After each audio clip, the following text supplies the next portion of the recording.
Oke, selamat sore Bapak dan Ibu. Salam kenal bagi yang belum kenal. Beberapa sih saya sudah kenal. Saya memperkenalkan diri, nama saya Dino Leonandri. Saat ini saya bekerja di grup Marriott Internasional. Kebetulan memang background saya di finance. Saya juga dosen di Politeknik Pariwisata Palembang dan Trisakti, ya, Institut Pariwisata Trisakti. Pada hari ini saya akan membawakan materi tentang finance management, tapi saya lihat kemarin dari beberapa background ada juga yang backgroundnya memang sudah finance, kayak siapa ya tadi, ada beberapa bisa lupa. Di sini namanya selama ininya hotelnya. Jadi bagi yang sudah background hotel mungkin untuk merefresh lagi saja ya. Oke, saya buka dulu ininya apa namanya, tampilannya ya. Bapak Ibu bisa terlihat tampilannya? Sudah bisa lihat Bapak, tampilannya? Bisa, Pak. Bapak, Bisa. Ya, oke. Jadi kita mulai ya Pak. Jadi kebetulan saya mengadop model ini dari Cornell University. Jadi buat GM yang non finance gitu ya. GM background bukan finance. Jadi mudah-mudahan bahasanya bisa dicerna dengan baik. Kita akan mencoba dengan bahasa yang umum yang di industri hotel ya. Jadi saat ini topiknya adalah yang pertama, eh, bagaimana kita menjadi, kalau kita background bukan finance ya, jadi finance savvy general manager. Jadi general manager yang cerdas atau paham sekali tentang finance. Terus kita akan membahas tentang bagaimana sih P&L itu menyikapinya. Terus apa saja sih berdampak terhadap profitability hotel. Terus kira-kira metriknya apa, hitungannya. Yang terakhir accounting policy-nya. Dan yang terpenting working capital, forecasting dan budget. Mungkin kita mulai dari slide pertama. Eh, kita diibaratkan seperti nahkoda. Sebagai GM kita membawahi menahkodai kapal, di mana kapal ini bisa harus sampai ke tujuan ya, ke pulau yang kita tuju.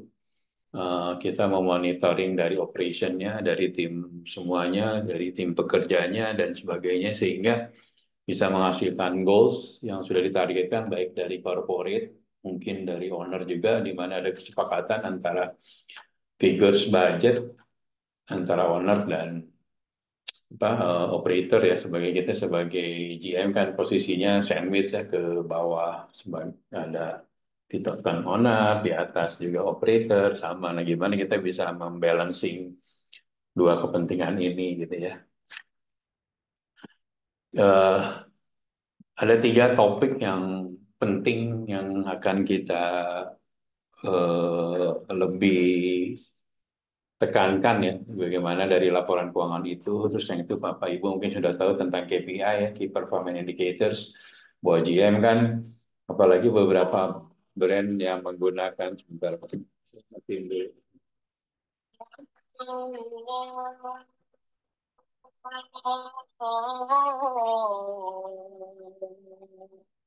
Beberapa brand yang menggunakan balance scorecard mungkin ada KPI-nya, salah satunya adalah pemenuhan tingkat GOP, terus juga apa ya, seperti berapa penetrasi actual revenue masing-masing departemen ya, mulai dari rooms, F&B, total revenue dan sebagainya. Itu menjadi bagian dalam KPI atau metriknya Bapak Ibu sebagai rapotnya kita sebagai GM. Gimana KPI-nya dari yang ditargetkan corporate, karena KPI ini kan turunan dari bisnis plan-nya juga ya. Dan nanti metrik-metrik atau rasio yang menilai atau mensupport dari KPI itu. Bapak Ibu kalau ada yang mau ditanya langsung di ini aja ya. Jadi sambil jalan lanjut ya. Jadi kepentingan kita sebagai finance, kita bisa memastikan sebagai GM atau sebagai dari sisi finance terhadap owner, dan terutama terhadap owner ya dan operator, kita memastikan kira-kira berapa lama sih return on investment-nya. Nah, mungkin ada perbedaan persepsi ya Saya ngalamin di beberapa brand gitu ya. Beberapa brand lokal terutama atau brand-brand Asia gitu ya. Itu dia memberikan angka figures yang namanya 10 years projection gitu ya. Cuman kalau kita bekerja di brand-brand besar, di brand Amerika, Eropa itu kadang-kadang dari operator kita tidak boleh memberikan atau memang di dalam hotel management agreement-nya, di dalam MA-nya tidak ada kewajiban si operator memberikan 10 years projection gitu loh. Nah, ada beberapa brand besar kalau dia owner ngotot minta 10 years projection, malah harus menggunakan jasa legal ya, karena nanti angka itu kan mengikat ya secara legal gitu ya. Nanti ada perdatanya di situ. Nah, beberapa brand seperti itu. Jadi kadang-kadang Anda memilih brand ini eh, tidak maksudnya tidak ada ukuran atau janji 20 tahun balik modal atau apa, tapi tingkat profitability-nya dari sustainability-nya bisnis tersebut bisa dilihat dari portofolionya brand tersebut gitu ya. Nah, ini memang membedakan kadang-kadang kita sebagai GM nanti kan kadang-kadang kita pre-opening masuk kalau di brand yang lokal atau yang Asia gitu ya. Yang bikin FS-nya mungkin orang corporate, which is bisa jadi FS-nya 4 tahun sebelum hotel jadi gitu. Dan waktu hotelnya buka di tahun kelima, kondisi marketnya berubah, kompetitor setnya berubah. Nah, kita sebagai GM nggak semua juga dikasih atau mungkin dikasih ya 10 years projection-nya, tapi angkanya, figures-nya mungkin sudah harus direvisi ya, karena beberapa mungkin tidak sesuai dengan konteks dari bisnis saat ini gitu ya. Nah, itu yang pertama untuk hitungan ROI-nya. Terus perubahan-perubahan pasar ini kayak kemarin kejadian COVID, di mana kita harus cepat melakukan suatu keputusan-keputusan. Nah, kita dibutuhkan seorang GM juga yang punya analytical finance-nya gitu. Gimana trennya sekarang seperti apa sih? Ini bisnis sekarang mungkin kita sudah antisipasi kuartal 1 Januari, Februari, Maret emang sepi gitu ya. Karena mungkin government belum terlalu berputar, corporate juga, apalagi dengan kondisi sekarang pemilu mungkin bisnis masih wait and see gitu ya. Nah, kira-kira di beberapa daerah mungkin terutama daerah yang remote ya, yang accessibility-nya dari pusat bisnis dari Jakarta atau Jawa gitu ya sangat besar ketergantungannya. Nah, itu gimana nih caranya gitu. Makanya kadang-kadang kan sebenarnya kan yang namanya budget kan di setnya 1 tahun ya. Kadang-kadang kita bikin reforecasting yang setiap bulan kita reforecasting. Jadi kalau reforecasting terhadap budget kita akan reforecast setahun kembali gitu ya. Jadi kuartal 1 kita kalah, berarti kekalahan kuartal 1 kan harus didistribusi ke kuartal 2, 3, 4. Jadi reforecasting lagi supaya varian ke angka budgetnya nggak terlalu tinggi gitu ya. Kecuali memang yang saya sampaikan tadi, 10 years projection awalnya sudah ketinggian atau kerendahan. Kerendahan mah jarang, yang banyak kan ketinggian gitu ya. Nah, selanjutnya mungkin kita mau belajar tentang Bapak Ibu pasti sudah tahu sebagai department head, sebagai GM untuk revenue cycle ya. Jadi revenue cycle mulai dari F&B revenue, dari point of sale masuk ke PMS, di PMS ada penjualan rooms dan others, terus ke sistem accounting, baru PNL. Ini dari revenue cycle. Dari cost cycle dan expense cycle-nya yang paling terbesar yang pasti payroll expense ya. Di tahun 90-an something itu beberapa bintang 5 itu rata-rata payroll range-nya 30 ke 40 gitu ya. Tapi beberapa brand yang lokal setelah boomingnya budget hotel ya, payroll-nya sangat slim ya, kadang-kadang 17 di bawah 20% gitu, itu bagus ya. Cuman memang sesuai dengan besaran volume bisnisnya juga dan apa besaran ya hotelnya juga ya. Kalau bintang 5 kan rata-rata mainingnya pasti lebih banyak dibanding budget hotel. Apalagi kalau buildingnya nggak staking tapi melebar kayak apa, pasti butuh public area yang banyak. Housekeepingnya juga mungkin lebih banyak, engineeringnya dan sebagainya gitu ya. Nah, dari beberapa konteks itu memang payroll sekarang beberapa sudah bergerak ya. Dulu kan ada suatu apa ya acuan bahwa payroll itu nggak boleh lebih besar dari 30% gitu kan. Tapi yang kenyataannya kemarin kembali ke konteks bisnis dong gitu. Kalau memang bisnisnya kita market value-nya, sorry ya harganya misalnya harganya range di 500 ke bawah, tingkat huniannya 600, terus gedungnya juga agak agak besar atau sudah lama sehingga membutuhkan jumlah manning banyak, ada DW-nya, ada casual-nya, payroll-nya pasti naik gitu. Karena leverage revenue-nya dengan payroll-nya mungkin kenaikan revenue. Kadang-kadang kita kan Bapak Ibu ngalamin ya, kita jualan itu naikkan harga jual kamar untuk 20.000 aja di beberapa kota ya, terutama itu agak apa namanya sensitivity rate-nya itu agak sulit gitu ya, sehingga akhirnya ujung-ujungnya kita main volume gitu kan, naik tapi nggak tidak tidak selevel mungkin atau jauh di bawah dari inflation rate gitu ya, atau kenaikan harga-harga umum, kenaikan UMK, harga kenaikan UMK-nya jauh lebih tinggi daripada kita bisa jualan naikin rate-nya kita. Ada beberapa daerah seperti itu yang kita alamin gitu ya.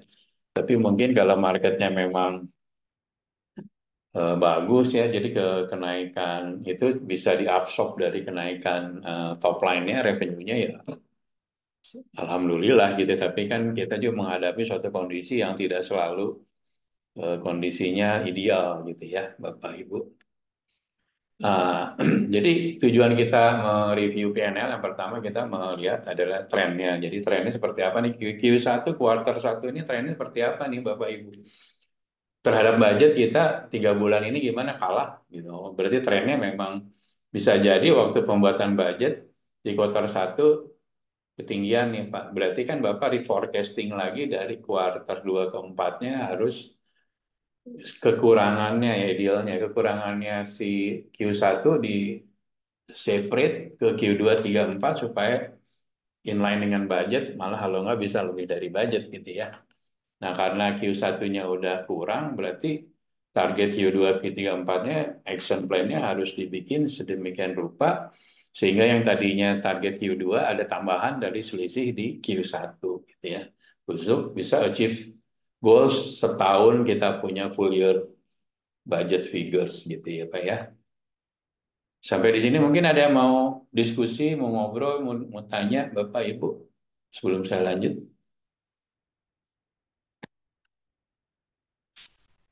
Nggak ada ya, sudah paham. Simple thing ya. Kita lanjut ke PNL format kurang lebih kalau yang mengikuti USALI ya, Uniform System of Accounting for Lodging and Hotels. Template-nya kurang lebih seperti ini ya, tapi biasanya beberapa brand ada beda detailnya, tapi kurang lebih formatnya hampir sama. Jadi sisi kiri biasanya adalah month to date, sisi kanannya adalah year to date ya. Biasanya kita compare-nya ke budget, juga ke last year gitu ya. Terus mungkin ada tambahan lagi ke forecast juga, tergantung dari kebutuhan masing-masing brand ya, beda-beda. Kebutuhan masing-masing owner beda-beda juga gitu ya. Bapak Ibu, mungkin Bapak Ibu yang di brand yang ada agreement, biasanya kan tanggung jawab kita sebagai GM sampai bottom line-nya di GOP ya. Nah, biasanya brand-brand ini kita tanggung jawab sampai GOP, setelah di bawah GOP eh, menjadi bukunya owner ya, di bukunya di PT-nya owner ya. Jadi kadang-kadang kita sampai GOP, tapi kadang juga kalau kita memang di standalone property ya kita apa ngurusin sampai ke malah ke pajak badan ya sama ke PT-nya gitu ya. Sampai ke di bawah sini ada depresiasi, ada mungkin ada bank loan, installment dan sebagainya. Tapi secara umum Bapak Ibu kalau Bapak Ibunya masih di grup yang sebagai operator ada kontrak manajemen agreement, biasa kita tanggung jawab kita sampai GOP ya. Nah, lanjut Bapak Ibu, mungkin saya share ya 3 tips sukses ya dalam kita menghandle masalah finansial. Yang pasti ya daily revenue kita harus setiap hari kita ini ya namanya review gitu ya di monthly apa morning briefing terutama ya kita discussion sama tim gimana nih udah apa kurang atau loss dari budgetnya udah nyampe 20%, 30%, apa yang harus kita lakukan nih gitu ya.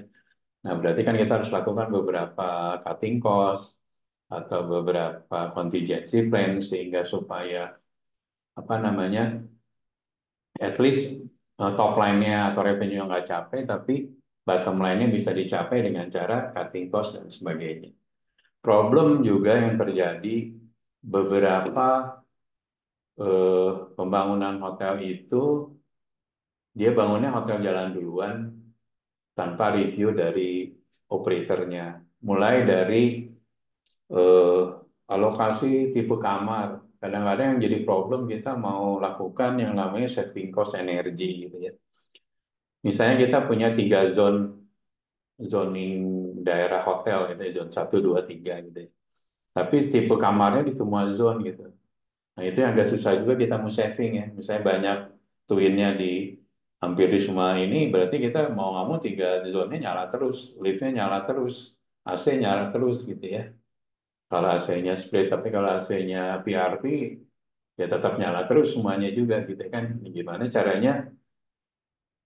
Idealnya sih memang setiap zone mungkin dibagi ya, biar lebih enak mungkin di level-level tertentu semuanya twin atau di atasnya hanya suite-nya. Jadi yang namanya atau di satu zone semuanya tipe satu tipe, jadi gampang gitu untuk apa namanya kita punya saving cost energinya terutama ya. Pastikan juga Bapak dan Ibu semua SOD itu attend PNL meeting dan ngerti gitu. Dan kalau bisa dia apa sih, mempresentasikan dan tahu gitu kedalaman biaya-biaya yang ada di departemen masing-masing gitu.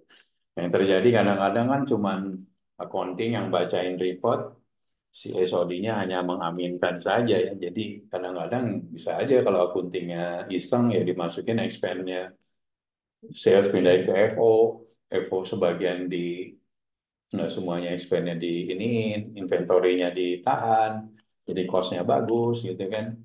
Ya kita sebagai chef, sebagai HOD hanya ngeliat PNL doang, tapi tidak tahu di belakang itu seperti apa gitu. Baiknya Bapak dan Ibu juga SOD-nya paham ya, jadi dia detail gitu ya. Saya ngalamin, saya pernah kerja di satu brand gitu, kebetulan brandnya di Four Seasons gitu ya.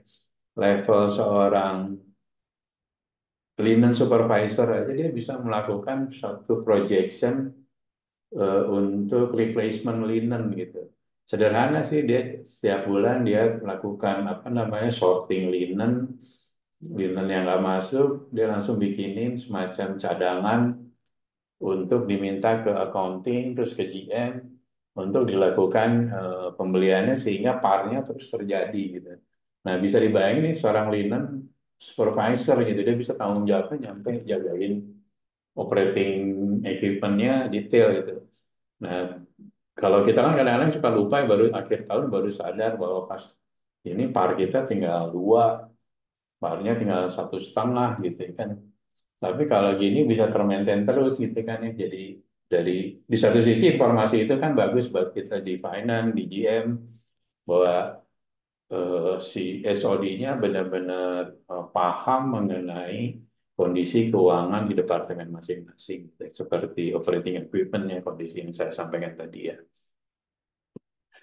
Hal yang terpenting sebagai GM, satu-satu KPI-nya juga kan termasuk pembayaran manajemen fee ke operatornya bagus enggak ya. Biasanya ini masuk ke KPI kita juga ya sebagai GM. Kalau ada hotel yang revenue-nya bagus, tapi utang manajemen fee ke operatornya lama gitu ya, sampai setahun gitu ya. Nah itu juga kan kadang-kadang menjadi raport kita ya, KPI kita ya. Kita sebagai GM juga harus win-win lah gitu. Revenue-nya bagus, owner dapat duitnya juga, apa namanya, profit sharing-nya besar ya. Kalau bisa ya pembayaran manajemen fee based royalty-nya juga tepat waktu gitu ya. Jadi supaya apa namanya supaya dapat dua-duanya dapat ini. Malah saya pernah ngeliat ada satu brand lokal saking susah dapetin collecting manajemen fee-nya, dia terpaksa ngeluarin lagi stimulus gitu loh. Jadi bagi GM yang bisa melakukan current aging manajemen fee-nya dikasih insentif. Tapi kan menurut saya harusnya itu kewajiban seorang GM itu sudah ngejagain gitu bahwa manajemen fee-nya bisa terkolek, bisa dibayar ke operatornya. Karena kita kan sebagai petugas partai lah, ibarat petugas operator, ya kita juga petugasnya owner gitu. Jadi kita balancing di dua kepentingan itu ya, Bapak dan Ibu ya. Model perhitungan fee calculation Bapak Ibu pasti sudah tahu ya dari gross revenue, tapi tergantung manajemen agreement ya. Ada yang dari net, ada yang dari gross. Nah, baiknya Bapak nanti di mata kuliah manajemen kontrak, manajemen agreement, dibaca detailnya ya, seperti apa gitu ya. Jangan sampai kita nggak tahu kewajiban kita sebagai GM apa aja gitu ya, yang tertulis di dalam apa namanya manajemen agreement itu. Nah, biasanya menghitung calculation dari fee ada dari gross revenue, dikurangin expense semuanya dapat operating profit. Nah, dari sinilah subjek untuk menghitung insentifnya ya. Tapi kalau base revenue biasanya dari top line ya. Nah, untuk berapa percentage masing-masing hotel berbeda-beda ya. Tapi yang bagus itu brand yang mempunyai keberanian satu fee sama gitu loh. Mau ownernya di mana, persentasenya sama. Nah, itu yang challenging di beberapa operator di Indonesia. Kadang-kadang fee-nya beda-beda. Ada yang fee-nya dikasih murah. Nah, kalau dia pasti nggak akan berani bikin owners meeting tuh. Kumpulan owner-owner meeting dalam satu tempat, satu waktu. Karena akan ketahuan nanti belangnya. Oh, fee-nya saya beda ya dengan ownernya ini gitu ya. Ya sebaiknya sama dengan sub brand yang sama, scale bisnis atau hotel bintang yang sama, ya fee-nya, struktur fee-nya sudah fix gitu ya. Jangan apa ya, jangan terlalu banyak apa namanya eh, perbedaan-perbedaan yang akan nanti problem bagi ya GM-nya juga. Nanti GM pas ditransfer salah ngomong, fee yang tahu di properti sebelumnya mungkin lebih murah, dia ngomongnya beda, akhirnya malah jadi blunder ya bagi owners dan operator gitu ya. Selanjutnya yang terpenting adalah yang namanya modal kerja. Ini yang saya ngalamin beberapa juga, saya sendiri pernah ngalamin, mungkin Bapak Ibu pernah ngalamin, buka hotel, owner nggak nyiapin modal kerja ya. Jadi kita dikasih cuma kasih gedungnya, siapin gaji pertama doang, untuk bayar yang lain-lain kudu dibayar. Malah kadang-kadang ada beberapa hotel yang technical assistant pun nggak dibayar, nyampe hotelnya itu running gitu. Nah, kita sebagai GM kita harus berpikir keras gimana caranya membayar yang sebenarnya kewajiban kita kan pas operation ya, bukan sebelum operation itu. Kayak pre-opening kan harusnya working capital kan modal kerja awal ya, initial working capital kan harusnya disiapin oleh owner ya. Tapi kadang-kadang ada beberapa juga yang nggak disiapin ya. Ini PR kita nih gimana caranya ya. Memang ada beberapa cara sih best practice-nya. Ya, yang terburuk mungkin ada yang jualan apa, yang fund deposit ya dengan OTA, cuman itu kan seperti, sorry itu saya ya, itu seperti rentenir ya. Bapak dikasih ijon angkanya, tapi harganya dipatok dan akan bleeding gitu ya pada satu titik. Diperhatikan nilai waktu uang, memang uangnya sekarang diterima di muka, tapi harga jual kamarnya kan mungkin akan dijual jauh lebih murah, Bu ya. Bapak Ibu untuk menghitung working capital salah satunya kita harus tahu perputaran dari AR ya, atau kredit kredit collection. Jangan lupa kredit meeting dilakukan ya tiap bulan, kalau bisa sebulan sekali minimal ya, kalau bisa lebih ini jangan sampai ini, karena banyak beberapa kita bagus bisnisnya ternyata ya kita banyak yang berantakan ya, karena kita pengen dapetin bisnis nggak mikirin paymentnya gimana. Bisnis itu kan closing kalau duitnya masuk ya. Kalau duitnya masuk belum tentu jadi sales, tapi menjadi piutang. Dan piutang kalau sudah lama tidak terkolek kan menjadi bad debt ya. Jadi kalau bad debt nanti akan mengurangi. Problemnya kalau bad debt-nya itu beda tahun ya. Kalau Bapak tahun pertama nih 2023 revenue udah dikunci. Kalau di brand besar kan Bapak udah dapat insentif tuh. Tiba-tiba ada bad debt yang ketarik ke tahun ke depannya gitu kan. Kalau ketemu auditor, eksternal auditornya dari owner gitu. Dia minta dikoreksi tuh, termasuk bonusnya Pak bisa dikoreksi juga, bonus Bapak dan Ibu gitu. Karena kan ngerasa kurang catat ya, understated istilahnya. Karena ada beberapa bisnis yang nggak ketagih, tapi nggak dicatat gitu. Harusnya kan dikurangin ya, mengurangi revenue gitu ya. Jadi yang pertama adalah collection AR ya, atau kredit. perputarannya eh, nanti bisa dihitung dari berapa sih apa sih namanya edging awal, edging akhir, terus rata-rata collectionnya berapa hari itu di beberapa PMS sudah keluar sistemnya ya. Tapi kalau enggak apa namanya kita bisa hitung manual juga ya. Yang terakhir juga antara AR dan AP nih. AP juga gimana cara ngitung rata-rata kita pembayaran ke vendor. Performa pembayaran ke vendor juga mempengaruhi dari harga ya. Nanti kalau kita bayarnya lama ke vendor, ya kita dapat harganya juga mahal ya. Bapak Ibu pasti sudah tahu kita dapat harganya yang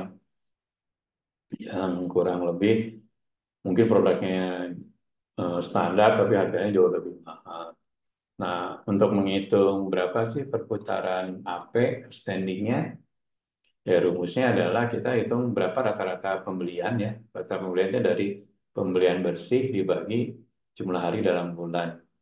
Terus nanti rata-rata apa namanya apa ya perputaran AP-nya berapa lama itu nanti dari AP awal di hedging AP dikurangin ending AP bagi dua. Nanti si ini tuh yang deferred payable AP-nya dibagi dengan itu. Nanti ketahuan tuh kita collectionnya berapa hari ini AR. Misalnya terima duitnya AR-nya 30 hari, tapi AP-nya bayarnya 20 hari. Berarti kan kita dapat kreditnya pendek ya untuk pembayaran ke vendor, sedangkan duit kita ketahan di kliennya lebih lama. Nah itu berarti kan itu aja udah nggak sesuai gitu. Kalau bisa ya minimal 1:1 ya. Jadi 30 hari AR-nya ya AP-nya juga 30 hari. Kalau bisa AP-nya lebih lama dibanding AR collection-nya ya. Sehingga Pak nanti nggak ada problem di working capital-nya ya atau modal operasional kerjanya ya. Eh, Inventory juga adalah uang gitu ya, uang yang terbentuk dalam produk gitu ya. Jadi sebisa mungkin perputaran inventory itu kecil ya Pak ya, karena uang yang ada di gudang berbentuk barang, resikonya kan hilang, rusak, dan idle ya, nggak ada, ya ibaratnya nggak ada interestnya. Kalau uangnya ada di bank kan ada interestnya ya. Kita kalau kita sebagai orang finance kan cerita tentang interestnya gitu ya. Terus juga sama untuk inventory di mungkin ada Bapak Ibu punya apa? Ada tenan, ada gift shop, ada outlet lain gitu ya. Ini juga harus diperhatikan.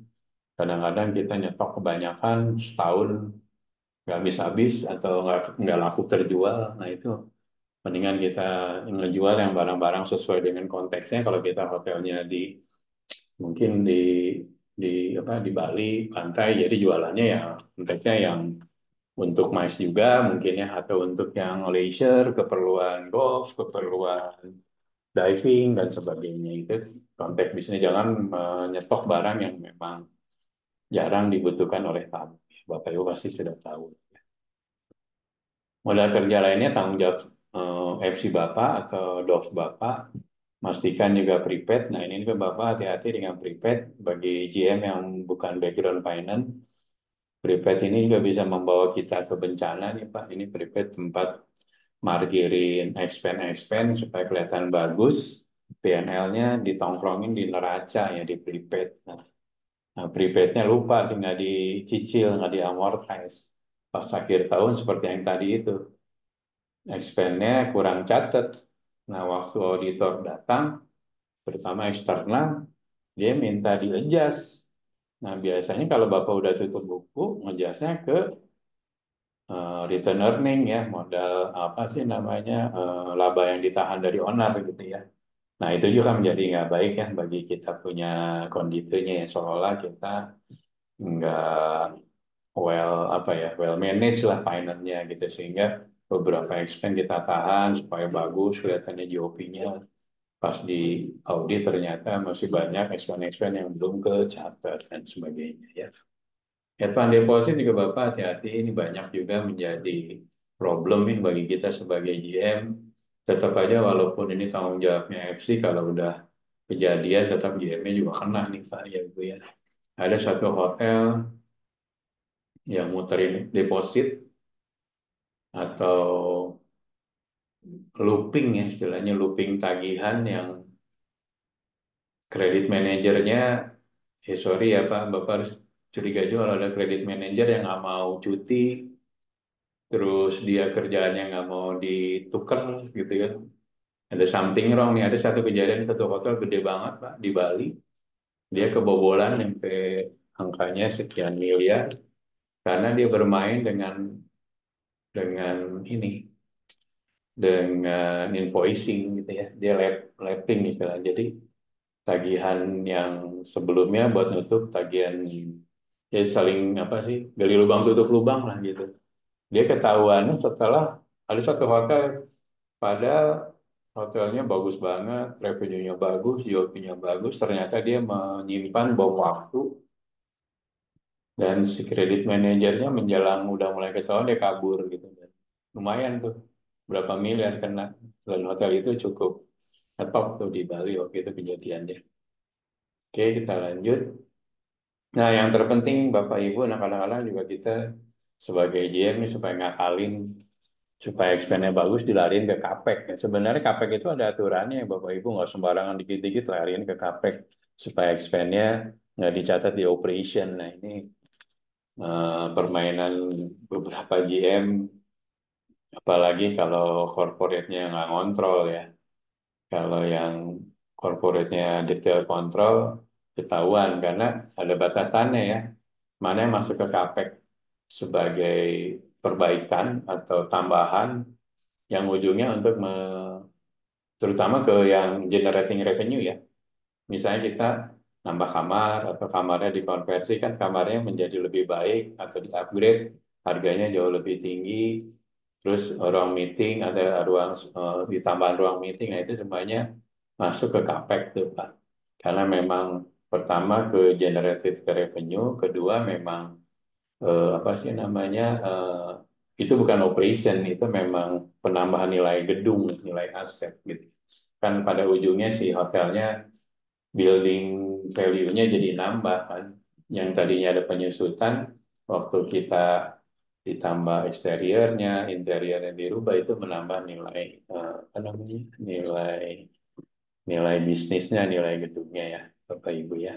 Jadi CAPEX itu ada batasannya untuk perbaikan ya, dan untuk tambahan terhadap yang generated revenue ya. Nah, kalau yang generated revenue seperti apa ya? Seperti ini nih Pak. Misalnya Bapak ganti mobil untuk operation, ya gantinya mobil kan fungsinya tetap mobil diganti mobil. Yang tadinya sesko tetap sesko gitu. Nggak tambah mau, nggak ganti mobil revenue jadi ramai, kecuali mobilnya mungkin buat sewaan ya, jadi limosin gitu ya, itu fine gitu. Ganti PC gitu, ganti PC juga kan nggak nambah, ganti server gitu, atau pindah teknologinya ke cloud, itu juga kan tidak menambah revenue ya, tapi untuk lebih ke kecepatan service atau untuk updating teknologi supaya nggak kena apa namanya, fraud atau kena hijack gitu, kayak kejadian MGM kemarin ya, waktu MGM ini ya, sorry bukan yang di Indonesia, MGM yang di luar negeri itu yang dihack, sehingga dalam satu hari bisa rugi sekian miliar ya, berapa ratus miliar ya, karena kamarnya mati, mesin judinya mati gitu ya. Makanya sekarang si MGM kan masuk ke Marriott, mungkin karena sistem Marriottnya sudah reliable, jadi sehingga kemarin itu sempat kejadian waktu MGM beberapa hotel dia mengganti kunci ya, mungkin kalau Bapak nggak semua ganti kunci ya, karena si itu tuh menyebar lewat kunci juga gitu loh kemarin itu. Jadi kita beberapa hotel tuh ganti mulai dari keycardnya, karena enkripsinya diganti ya, terus sama ininya juga apa namanya, yang encodingnya juga gitu. Karena yang kejadian di MGM di Amerika itu ternyata bisa ngejebol beberapa hotel juga ya, terutama di luar negeri ya. Di Indonesia belum ada cerita sih. Oke, kita lanjut. Nah, yang terpenting Bapak revenue bagus, GOP bagus, tapi duitnya nggak ada nih. Nah, ini jadi problem nih. Bisa jadi yang tadi agingnya kegedean, aging airnya. Jadi duitnya duitnya ke ownernya agak seret. Nah, ini juga kan jadi PR kita ya, jadi GM, KPI-nya. Kelihatannya aja keren, tamunya rame, parkiran penuh gitu. Ada satu hotel Pak di Jakarta, hmm, ownernya saking percayanya dia nyiapin, emang ya saya nggak bisa nyebut nama brandnya. Jadi kesalahan di dua sisi sih, kesalahan dari operator, kesalahan dari GM. Jadi operator percaya banget sama GM-nya, GM-nya bisa tanda tangan sampai 200 juta, 300 juta tanpa harus counter check. Nah, si ownernya hotelnya ramai banget. Nah, tapi si ownernya heran gitu, setiap dia minta duit, kok agak susah gitu kan. Nah, dari keraguan itu diaudit, nah ternyata di situ banyaklah permainan. Nah, gitu kan, dari situ kan secara nggak sengaja ketahuannya nggak sengaja atau pecah kongsi gitu biasanya. Yang ada satu grup lah dari GM, Dosem, FC bermain akhirnya ketahuan gitu ya. Nah, untuk kontrolnya ya gimana ya, kita harus pastiin bahwa transfer ke owner adalah yang utama karena dia yang punya hotelnya ya. Biasanya kita first priority kita dari operation, ya ada beberapa yang memang bayar manajemen fee, baru bayar owner, tapi tergantung kalau memang owner dari awal sudah bilang bahwa kita punya loan atau apa, ya pasti kita loannya dulu, tapi tetap kita juga insentif atau manajemen fee untuk operator kita tetap harus dahulukan.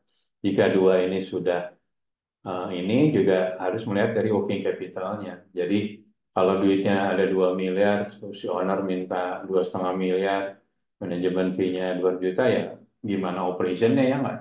Kita juga harus jagain operation juga gitu. Kita ya bagusnya sih transparan gitu. Jadi working capital kita cerita apa nih cash flow-nya nih segini nih, owner bisa nariknya segini gitu. Biar tidak ada apa dosa di antara kita lah. Jadi saling terbuka gitu. Jadi emang duitnya segitu gitu mau diapain gitu ya. Tapi ya kalau fotonya rame nggak ada duitnya itu yang jadi tanda tanya.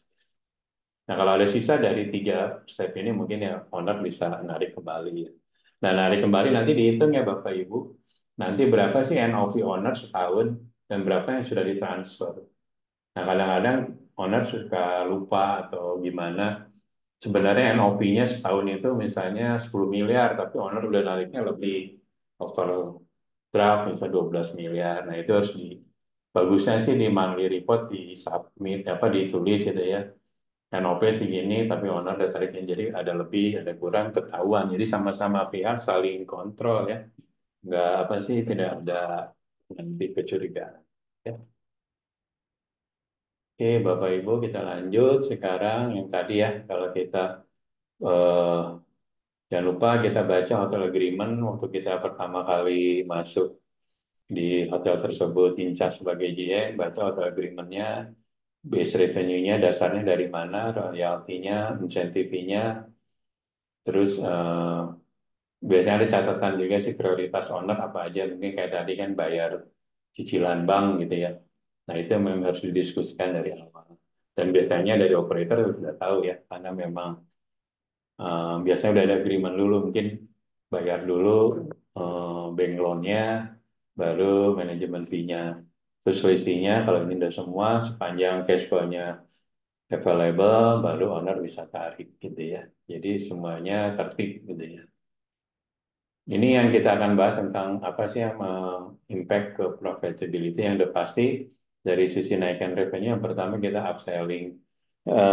Revenue management pentingnya saat ini sekarang kita sudah banyak hotel yang menggunakan revenue management system sehingga decknya itu mudah kapan kita melakukan penetrasi apa namanya penetrasi produk pasar, kapan kita melakukan upselling menggunakan digital apa media dan sebagainya.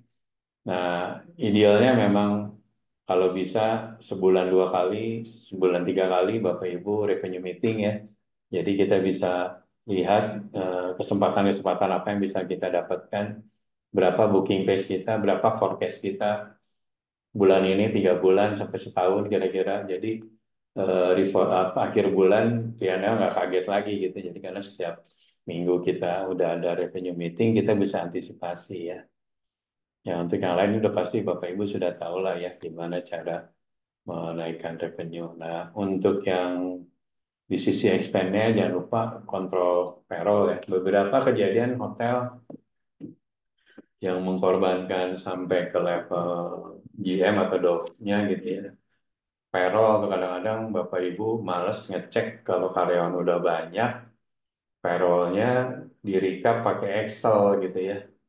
Nah, waktu di Excel itu karena karyawan dari hari pertama hotel buka sampai hari terakhir itu diurutin. Nah, kadang cuma di hidden doang. Ada satu hotel yang SRM-nya sama payroll-nya dia main, dia hidden beberapa angka, tapi angkanya masih ada terus apa kehitung. Nah, waktu dia udah berjalan ini pas kita masuk sebagai GM, tahunya emang bayar payroll-nya setiap bulan 300 juta. Tapi actualnya ternyata cuma 250. Karena yang 50 juta itu karyawan-karyawan yang sudah resign tapi masih dimasukkan ke dalam payroll dan di template-nya di hidden gitu. Makanya Bapak Ibu ya harus random lah dicek gitu ya Excel-nya.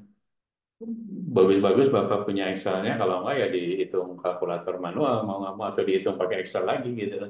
Bahwa benar nggak sih angka karyawan total 100 karyawan payroll-nya segini gitu. Bisa jadi ada yang ke hidden yang karyawan sudah resign lama gitu ya.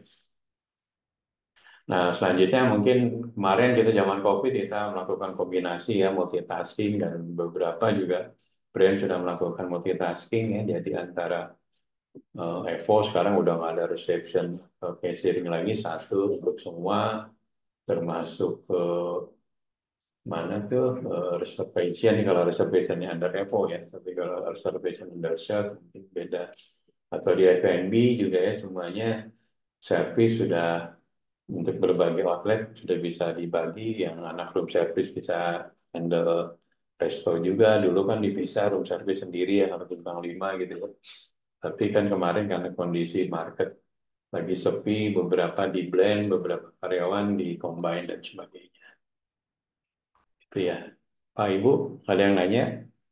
Saya lanjut ya, kalau nggak ada yang nanya. Bapak Ibu pasti sudah tahu yang namanya fixed cost dan variabel. Di fixed cost kan pastinya ya payroll, bayar listrik ada atau nggak ada tamu, Bapak tetap harus bayar listrik. Nah, yang saya concern adalah variable cost ya. Gimana sih variable cost kita bisa linear ya?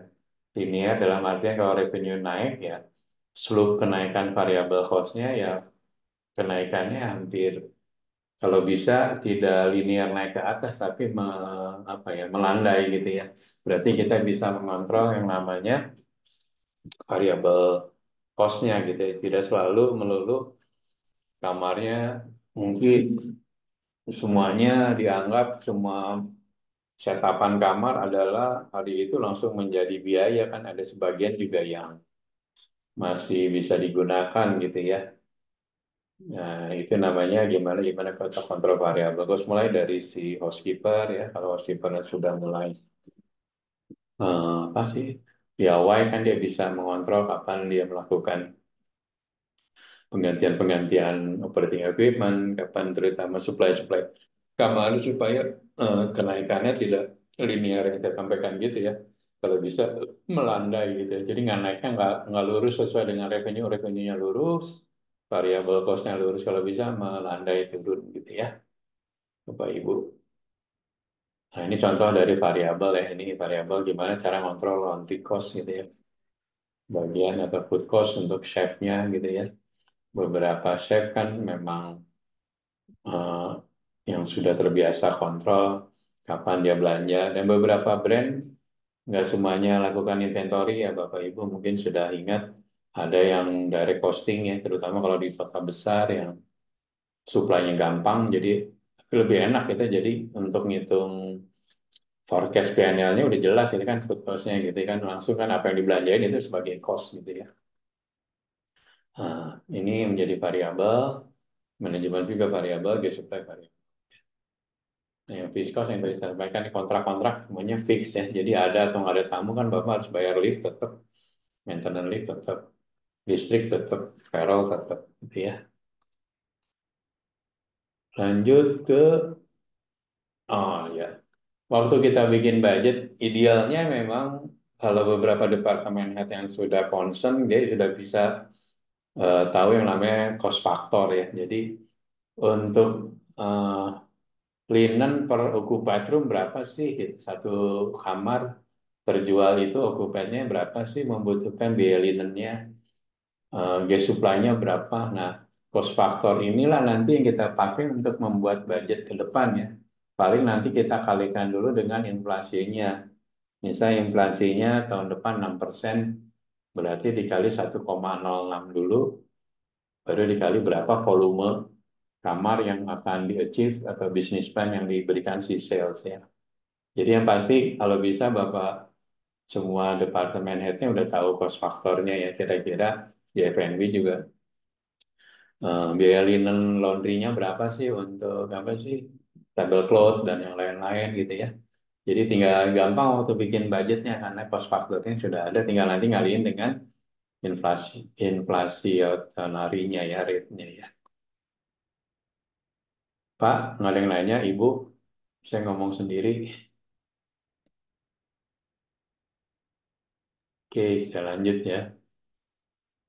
Payroll adalah suatu eh, biaya yang cukup besar yang seperti saya sampaikan tadi di beberapa brand properti bisa nyampe 40, kadang ada yang 50 karena memang tadi yang saya bilang leverage revenue-nya mungkin harga jual per room-nya nggak terlalu besar dan jumlah kamarnya nggak gede. Jadi payroll-nya udah ke setup-nya kegedean gitu loh. Jadi kenaikan revenue ini tidak terlalu signifikan ke percentage payroll-nya gitu.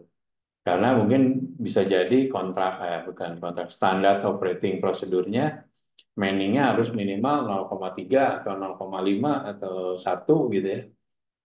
1:1 gitu. Sehingga menyebabkan kenaikan top line-nya itu, karena top line-nya tidak bisa naik signifikan karena volume dibatasin, jumlah kamarnya hanya 100 misalnya. Terus okupansi dan harga jualnya juga di kota tersebut ya sudah terukur gitu. Jadi kenaikannya misalnya cuma 3%, 5%. Tapi payroll-nya stagnan memang secara standarnya kudu segitu. Kecuali kalau kita masih bisa ngerubah ininya ya. Jadi bisa jadi mungkin sebagian mungkin hanya yang karyawan kontrak, sebagiannya training gitu kalau memang supply trainingnya ada ya. Atau trainingnya sekolahnya bagus, bagus eh, cukup bantu gitu ya. Jadi gimana kita cara membuat suatu fleksibel payroll management, ya banyaknya caranya dengan tadi yang casual atau trainee. Bapak Ibu pasti sudah lebih paham ya di daerahnya masing-masing dengan konteks supply SDM-nya di sana gitu ya. Oke, sorry. Wah, selanjutnya kita sebagai GM action step-nya gimana kita tadi ya mencari terobosan-terobosan revenue di revenue meeting. Terus kira-kira lagi kita juga di PNL apalagi yang kita bahasan yang cost atau expense yang kita bisa minimize sehingga kita punya beban fixed expense-nya atau variabelnya bisa lebih murah. Beberapa brand membuat semacam apa ya, cost saving champion gitu Pak. Jadi semua hotel di brand tersebut dibuat target setiap bulan saving dengan mencari vendor yang lebih baru, yang lebih murah gitu Pak. Nah itu efektif ternyata ya, karena itu juga buat kontrol ya. Jadi kadang-kadang ada satu purchasing yang 5 tahun vendornya itu aja, harganya kita nggak tahu ternyata ada harga yang lebih murah gitu. Nah kemarin pas saya lihat dia ternyata efektif juga, jadi kita bisa tahu oh, ternyata belajar dari hotel A, padahal lokasi sama-sama di Bali gitu ya. Dia bisa savingnya jauh lebih tinggi, ternyata dia punya pilihan vendor yang lebih banyak gitu ya, nggak terpaku gitu ya. Selain ada cluster purchasingnya ya, kalau cluster purchasing enak, contractingnya kan enak. Kontak untuk seluruh brand Aston gitu se-Indonesia ada 150 hotel, harganya jauh lebih murah dong ya. Tapi kan kalau daerah-daerah yang nggak ada cluster purchasingnya atau kontrak umbrella dari corporate-nya itu kan harganya belum ada transportnya. Kalau hotel di Papua kan jauh lebih mahal ya, Bapak Ibu ya. Oke, yang terakhir untuk improvement ya kita tadi ya training juga para HOD kita untuk bisa lebih familiar dengan yang namanya finance gitu ya. Yang selain duitnya adalah metrik ya. Ini Bapak Ibu pasti metrik ini yang udah setiap hari ya. Ini metrik yang mendukung dari KPI kita. Umumnya kan biasanya standarnya hotel okupansi sama average room rate nih. Mungkin saya ngasih tips ya kadang-kadang eh, kita kan KPI-nya lebih pentingin ARR ya. Nggak ditanya kan berapa food cost-nya ya gitu ya. Bapak beberapa ada trik yang mindahin yang supaya apa sih namanya average room rate-nya tinggi, breakfast allocation-nya dikecilin. Toh KPI metriknya nggak masuk food cost karena KPI metriknya hanya okupansi, ARR dan yang lain gitu kan. Ada yang begitu yang saya lihat beberapa GM. Atau ada juga yang menggunakan eh, apa namanya breakfast allocation yang dibedain menurut market segment. Di market segmentation breakfast allocation-nya apa breakfast allocation-nya mungkin lebih mahal dibanding government segment gitu. Tapi itu ya maksudnya disiapinnya waktu kita hotel setup awalnya. Jadi dia ngebaginya dari segmen pasar ya. Nah itu ada subsidi silang tuh enaknya tuh. Karena beberapa yang corporate kan misalnya harganya tinggi tuh yang pack-nya cuma satu ya. Nggak dikali dua gitu. Nah itu bisa ngebantu ARR kita jauh lebih tinggi. Dibanding jauh dekat disamain semuanya black allocation-nya dari kamar OPPET dikali misalnya 100.000 gitu kan. Nah, ini beberapa ini triknya seperti itu, bikin per market segmen supaya ada subsidi silang ya, jadi ARR-nya bisa naik ketarik ke atas. Jadi, terus payroll parameter kita gimana cara maintain payroll juga RevPAR ya. Ini yang standar biasanya ini. Nah, ini RevPAR kita gimana kalau berbanding dengan kompetitor ya. Beberapa hotel kan udah ikut STR global ya. Di STR global kita kan sudah ada RevPAR Index ya, RPI ya. Jadi kita berbanding kompetitor berapa. Tapi saya saranin kalau yang nggak pakai apa namanya, nggak pakai STR global, mungkin RevPAR-nya compare ke budget aja Pak. Jadi ke budgetnya berapa persen dia achieve-nya gitu ya. Kalau nggak ikutan STR ya. Nah, RevPAR juga kan menunjukkan apa sih namanya tingkat pengembalian investasi nih. Kalau ARR mah kan cuman kamar yang terjual. Kalau RevPAR kan dari available. Jadi senilai investasi seluruh total kamar yang dibangun, RevPAR-nya nanti dibandingin sama RevPAR dulu waktu bikin projection-nya tuh operator berapa. Problem di kita untuk beberapa hotel yang mohon maaf kontrakting GM-nya 2 tahun atau setahun terus yang bikin FS-nya orangnya beda itu karena ganti GM ganti kebijakan akhirnya si RevPAR dari studi kelayakan awal sampai tahun kelima, tahun keenam bukan makin naik, makin hancur gitu. Banyak studi kasus seperti itu tuh. Saya bikin penelitian. Ya karena mungkin karena model contracting juga mempengaruhi ya. Sekarang backgroundnya GMS jago jualan terus bagus, reparnya expense jelek. Tapi yang tahun depan ganti orang F&B atau ganti orang back office gitu kan pasti beda orang beda strategiknya ya akhirnya tidak sustain gitu loh.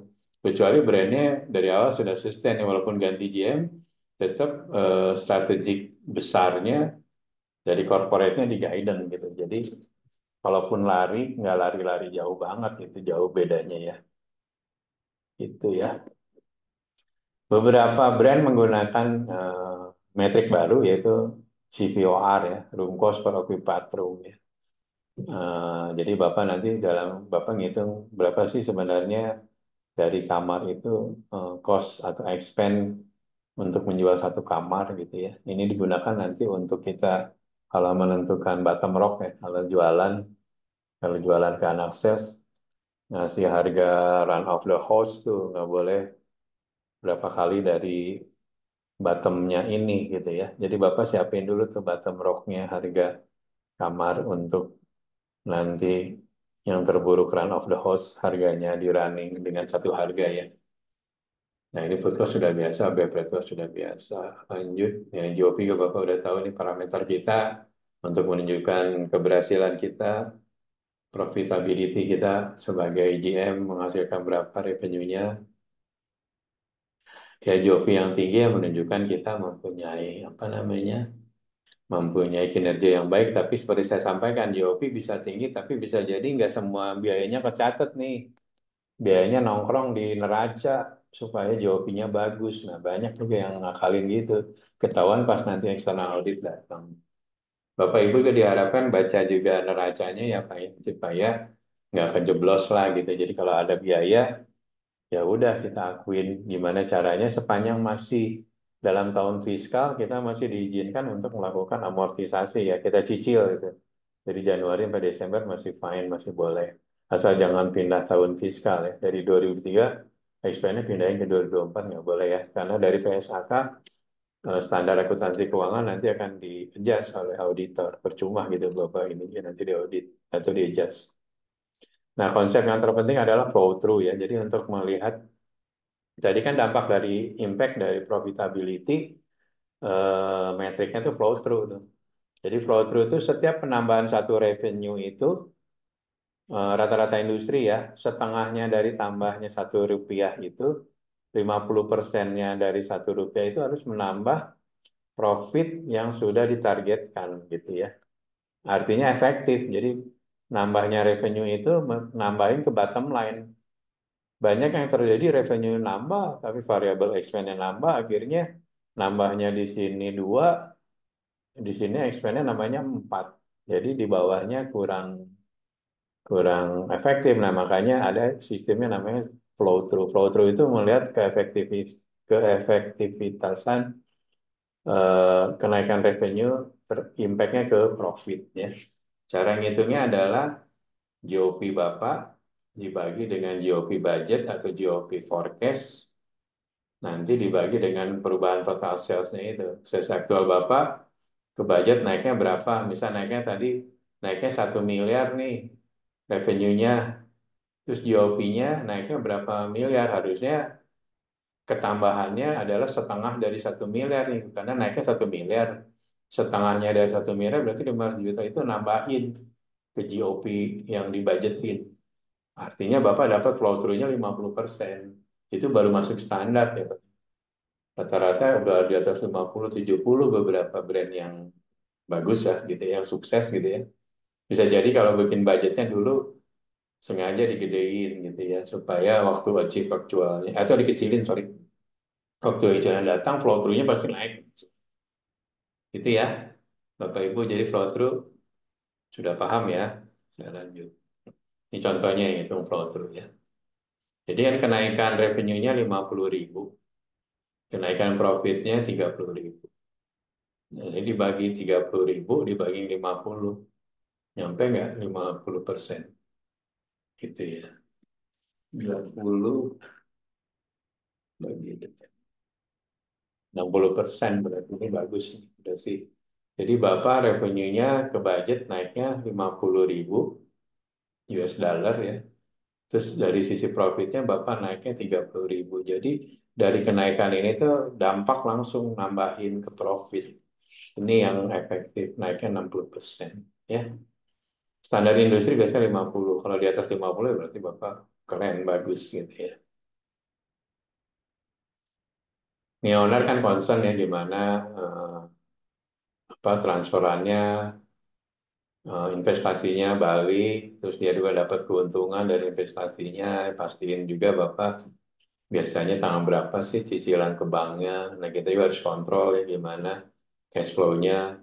Kita juga ngedahuluin nanti bayar ini, ternyata gajinya nggak kebayar ya jangan ya. Gimana caranya ngatur cash flow ini sehingga semua pihak bisa kebagian lah haknya masing-masing. Nah, itu digunakan.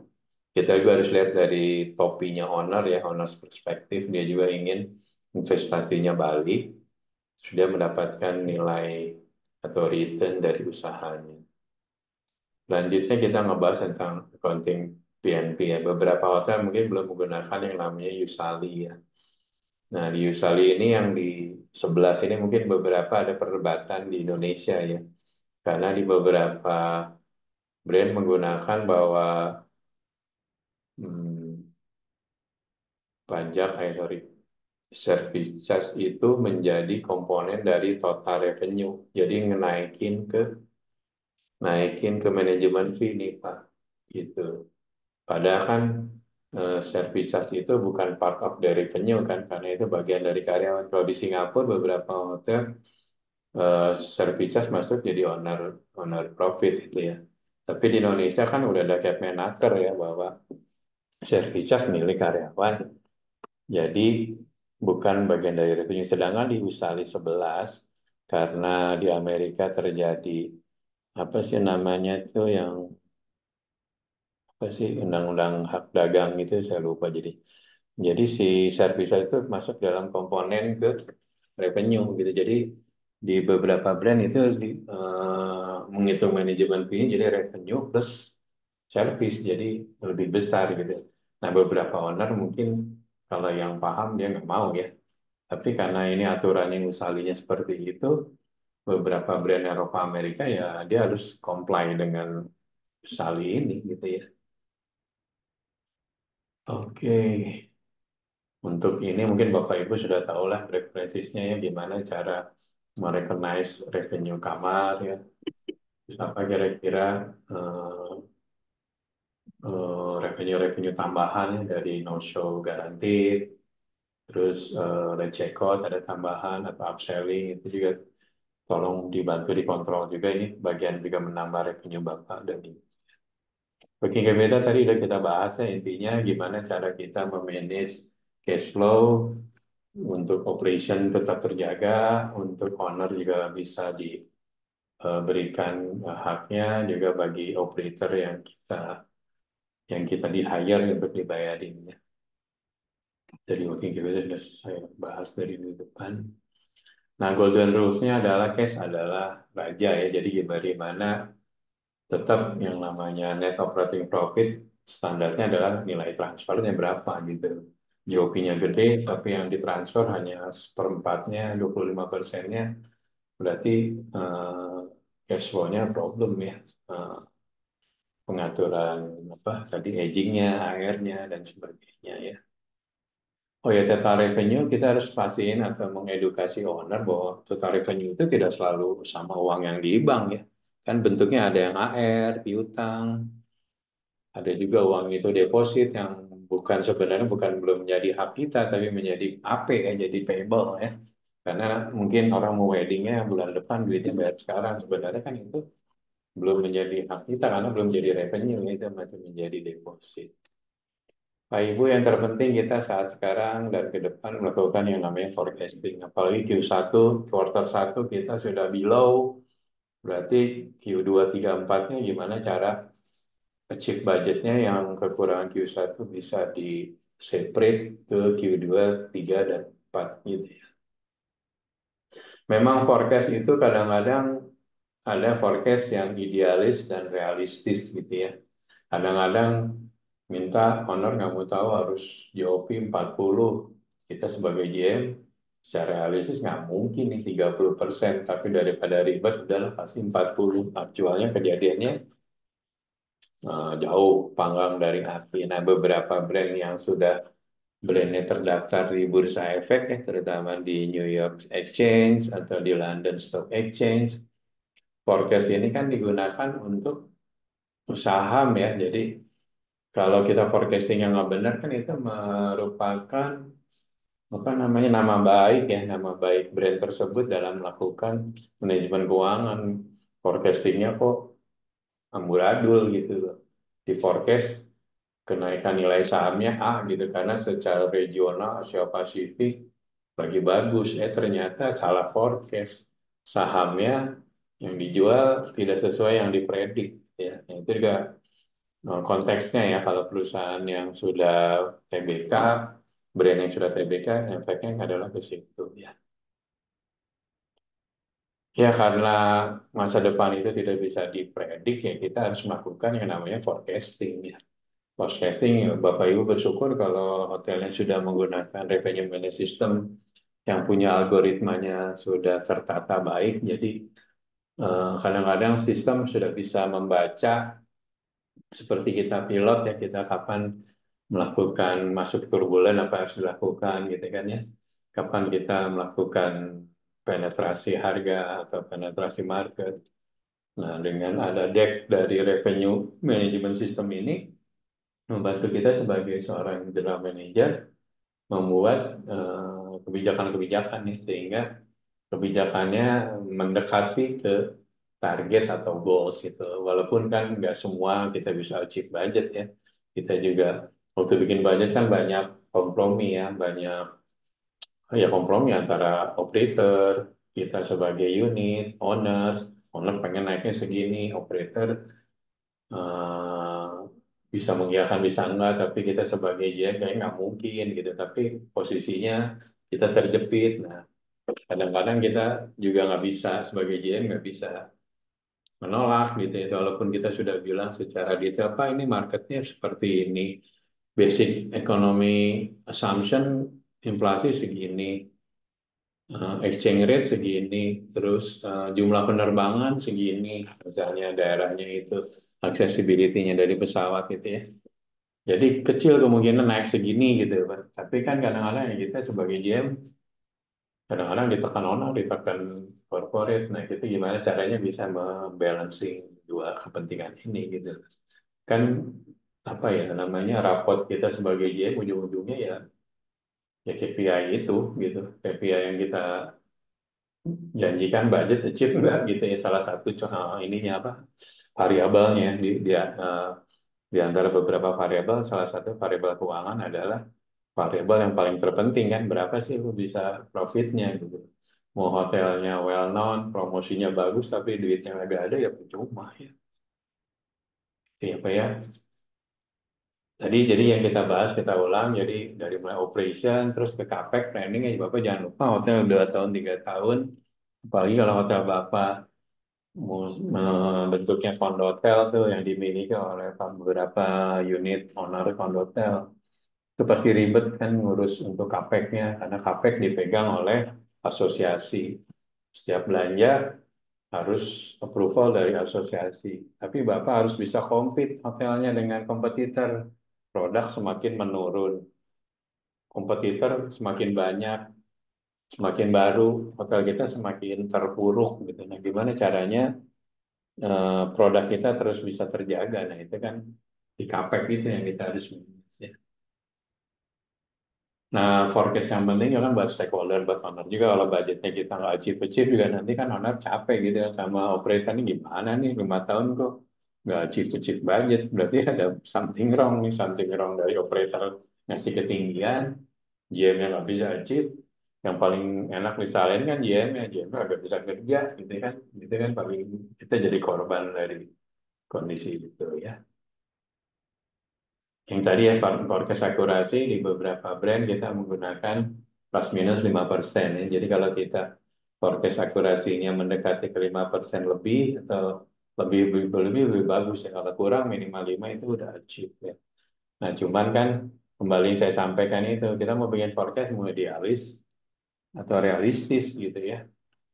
Kalau realistis kadang-kadang kan apa ya banyak friksi ya karena kita udah janji segini ternyata turbulensi bisnis belum recovery sehingga nggak bisa perform well gitu ya.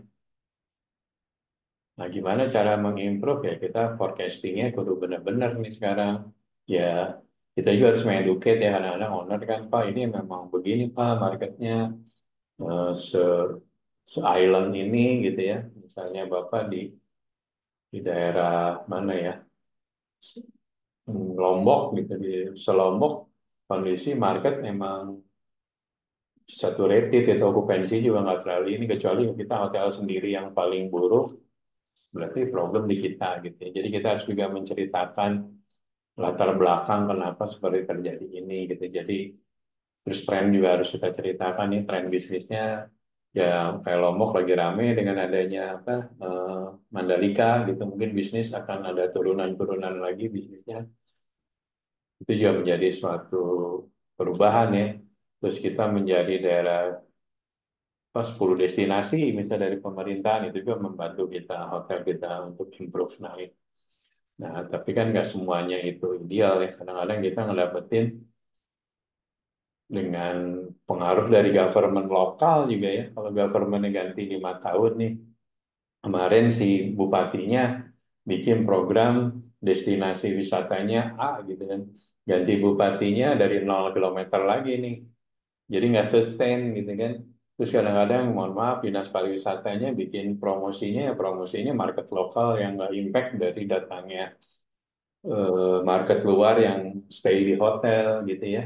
Atau si government lokalnya nggak bisa lobby pemerintah pusat sehingga untuk tambahan traffic pesawat atau apa juga itu sangat pengaruh kan. Jadi variabel-variabel keberhasilan JM kan banyak banget gitu ya. Yang paling enak ya lokasi bagus, brand bagus ya pasti semua JM pasti sukses tuh ya. Tapi yang jadi challenging itu kan gimana hotel di daerah yang nggak terlalu bagus, tantangannya banyak, tapi bisnis bisa atau profit bisa tinggi ya. Itu baru keren bagi JM. Oke.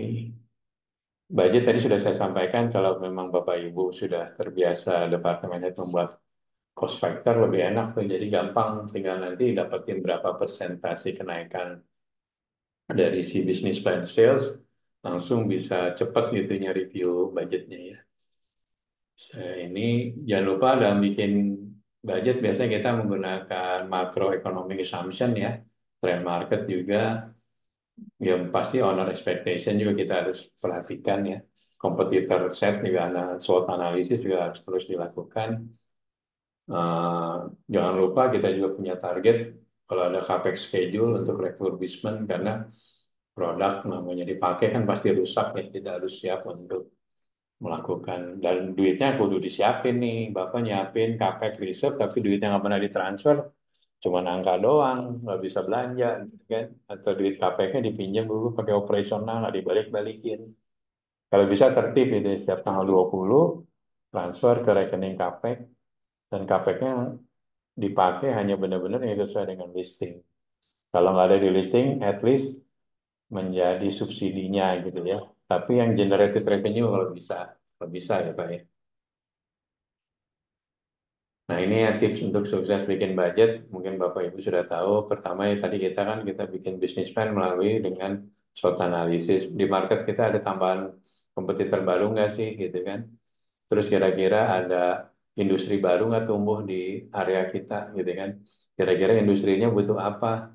Misalnya ada perusahaan Toyota bikin pabrik di Jababeka, mungkin kita bisa contracting dengan Toyota dan Toyota bisa ngirim beberapa tamu untuk apa sih namanya teknisi-teknisinya, tapi dia minta kamarnya dilengkapi dengan misalnya konteksnya habitnya Jepang gitu ya, pengen punya bathtub atau minimal hot waternya 40 derajat sampai ke kamar gitu ya, terus punya nyampe ke mungkin merek TV-nya merek Jepang atau apa sih namanya elektrik soketnya juga yang sesuai dengan kebiasaan Jepang yang biasa bawa 2 handphone, satu iPad, satu laptop, jadi kan itu juga bisa tambahan industri yang bisa nambahin kita revenue ya Bapak ya.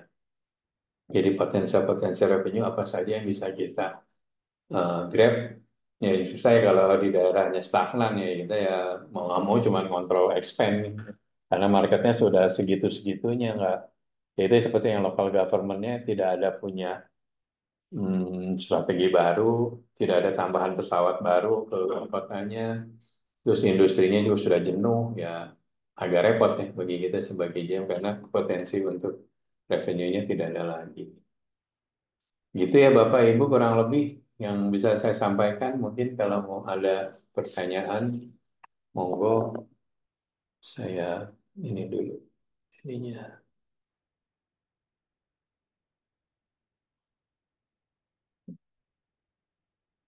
Stop sharing.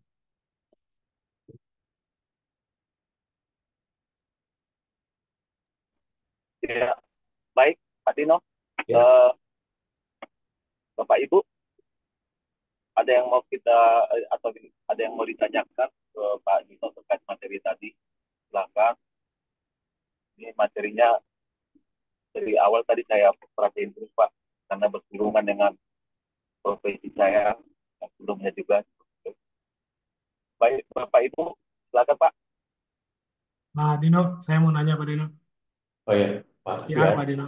Ya, Ya, eh, saya kebetulan operate hotel yang sudah lebih umurnya dari 15 tahun ya. Ada beberapa hotel kita dan umurnya sudah rata-rata di atas 15 tahun.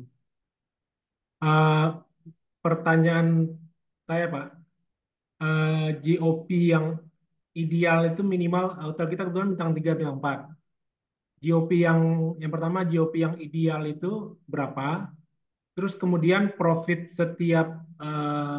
dan expense setiap kan di P&L itu kan biasanya ada itu Pak, ada profit, room profit, F&B profit, kemudian expense. Eh, Idealnya bagaimana Pak? Karena agak terlalu sulit bagi kami untuk mendapatkan GOP yang bagus karena memang ya tadi Bapak katakan semakin lama kompetitor makin makin banyak. Kemudian juga karena hotel kami juga 16 tahun yang lalu mungkin masih sistem yang luas gitu Pak ya, bukan bukan ya. high building. Jadi memang maintenance-nya tinggi, employee-nya juga sudah di press nggak bisa Pak. Jadi akhirnya pasti akan mempengaruhi ke profit gitu loh Pak. Hmm. Mungkin bisa dibantu dijelaskan Pak. Satu lagi Pak, dua pertanyaan. Yang satunya terkait aging Pak. Hmm. Aging itu dikatakan sehat di berapa persen Pak itunya Pak? Yang Oke. 30 harinya Pak. Terima kasih Pak Dino. Ya. Ya, thank you Pak Siar. Jadi yang pertama memang kalau mau kita mau benchmarking ya kita paling eh, yang pertama kita ada report benchmarking yang dari Howard itu ya Pak ya. Nah, STR nggak rilis juga beberapa comparison biasanya, tapi comparison secara umum ya, jadi nggak bisa diambil langsung sih Pak. Misalnya bintang 4 Jawa Bali gitu ya, dengan asumsi hotelnya ya usianya juga belum tentu sama kayak Bapak 15 tahun, mungkin masih 5 tahun gitu ya. Jadi untuk usia variabel lain. Nah, tapi untuk ngelihat kira-kira kita inline nggak sih dengan rata-rata industri, ya kita harus berlangganan sih. Dan beda-beda ya Pak ya. Ya tadi seperti itu kan leverage revenue-nya mungkin Pak kan di Kalimantan ya kalau nggak salah di mana Samarinda ya Pak ya. Pak Siar di Samarinda ya Pak ya. Balikpapan Pak. Balikpapan ya.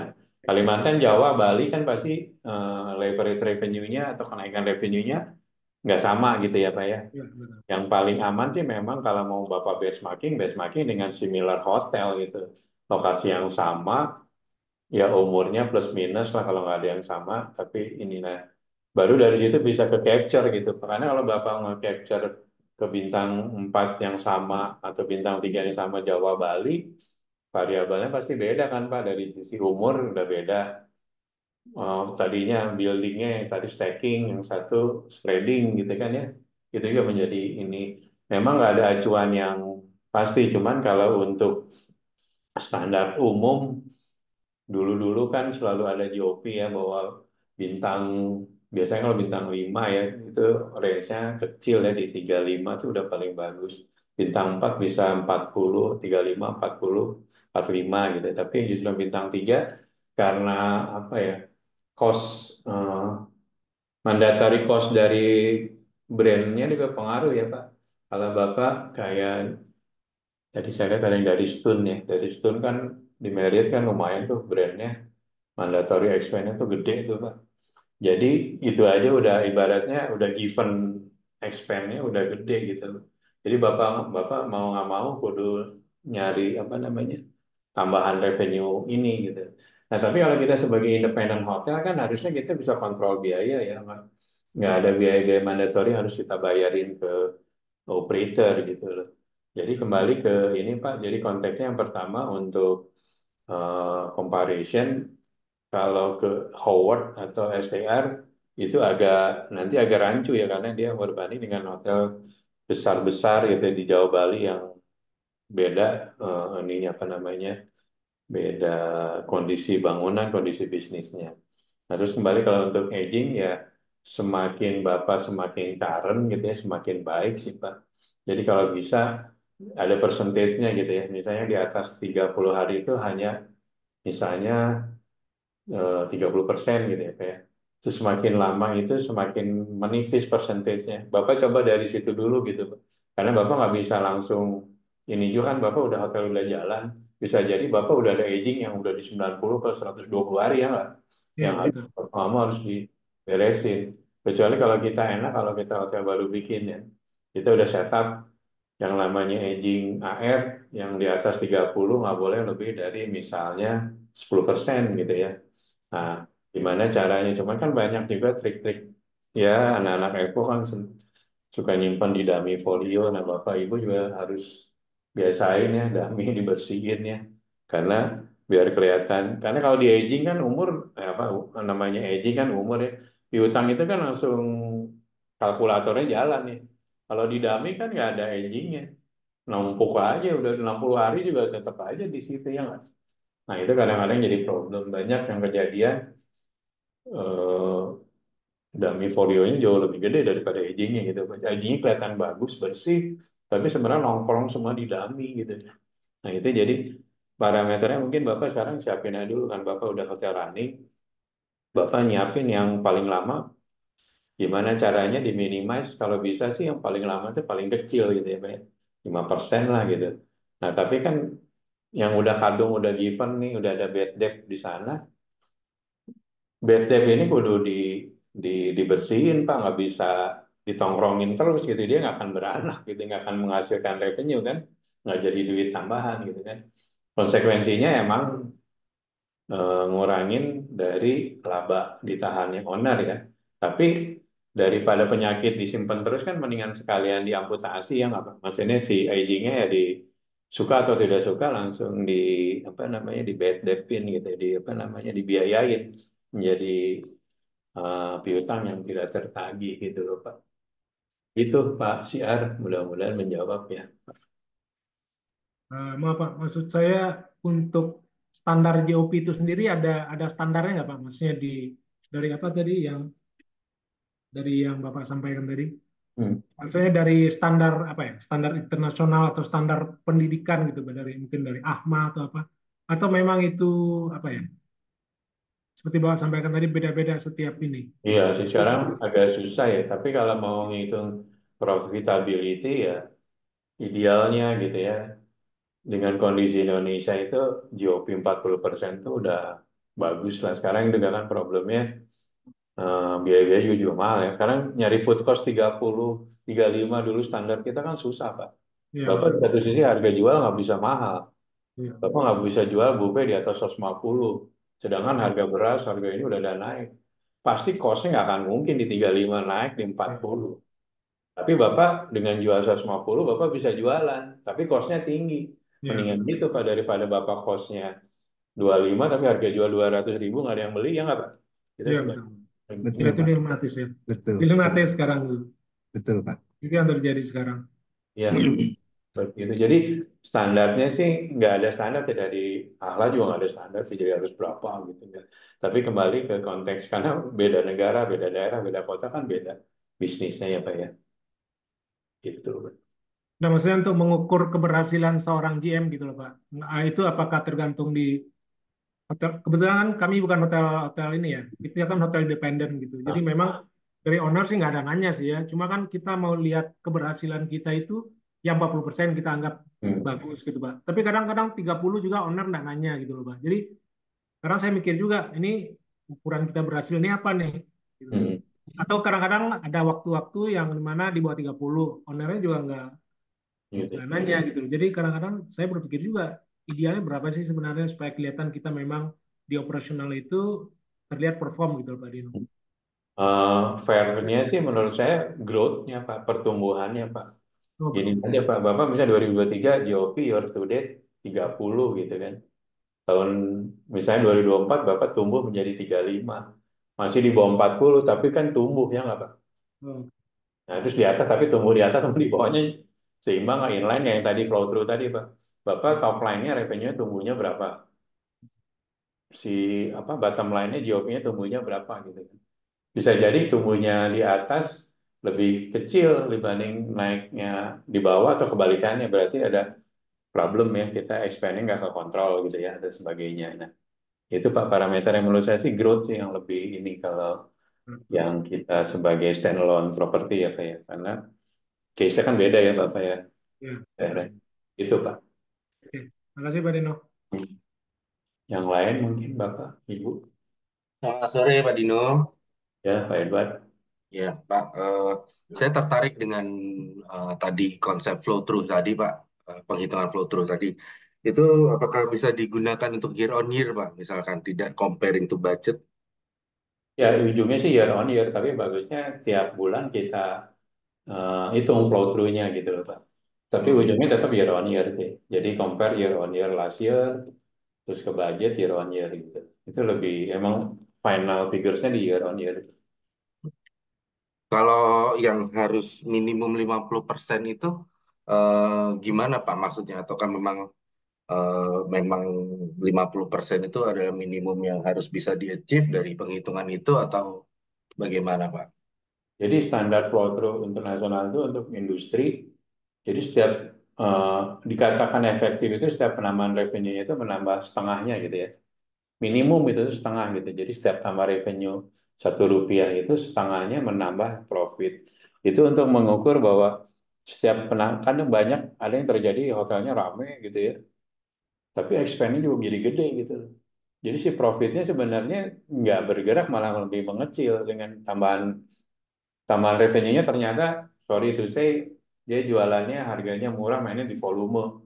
Padahal expense-nya sudah terbentuk, udah gede kan. Expense nggak bisa dikecilin kan yang fixnya. Nah, expense yang ini kan kegerus, apa revenue, profitnya kegerus karena si expense tetap tapi revenue-nya banyak tapi apa namanya secara ininya kecil gitu loh kenaikannya gitu loh Pak. Jadi kemakan gitu loh si kenaikan revenue nggak seluruhnya menjadi profit, sebagian hanya lumpang lewat doang gitu loh Pak. Intinya gitu sih Pak. Artinya berarti kenaikan revenue dibarengi dengan kenaikan expense juga. Berarti itu kan tidak, Jadi berarti maksudnya maksudnya tidak efektif ya Pak, yang mesti itu ya. expense tetap naik ya, variabel pasti naik, tapi maksudnya kenaikannya tidak menjadi tadi gitu. Masa revenue-nya naik 1 rupiah, expense naik 1 rupiah, berarti itu kan nggak naik dong ya Pak, secara GOV gitu loh Pak. Terima kasih Pak Dino. Ya, siap. Yang lain mungkin ada yang mau nanya?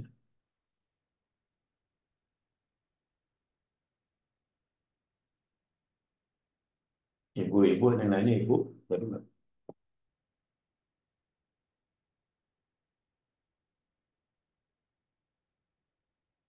Kalau nggak ada, saya akhiri mungkin Bang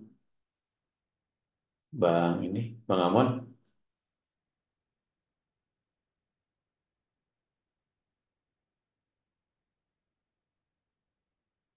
Ya, halo Pak. Ya Pak. Ya, hmm. Baik Bapak Ibu, masih ada yang mau ditanyakan? Karena masih ada waktu kita setengah jam lagi.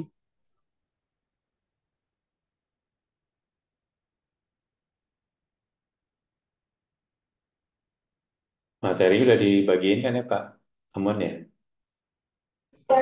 Pak Ferry, ya Pak, nanti akan kita bagi materi Pak Oh iya, sampai setelah selesai kegiatan. oke.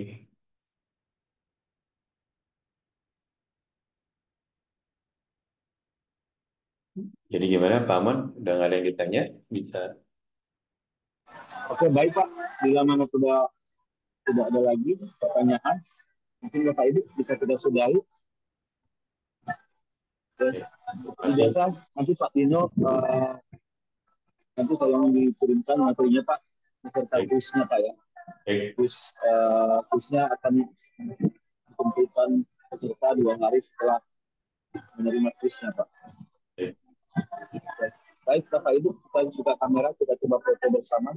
Untuk saya bantu di insert. Bapak Ibu kita salam helix seperti ini. Saya hitung. Ya ini apa sudah oke ya, Clara ya. Hitung 1, 2, 3. Oke. Lagi Bapak Ibu. Terima kasih banyak. Bapak, Terima kasih. Ibu. Pamit Mohon maaf Bapak saya Ibu lagi di sekalian. jalan. Terima kasih Pak Dino. Terima kasih Pak Dino. Terima kasih Pak. Pak Dino. Terima kasih Bapak Ibu. Iya, Pak, makasih. Selamat sore Ibu semua. Izin, Pak. Izin, Pak. Bapak.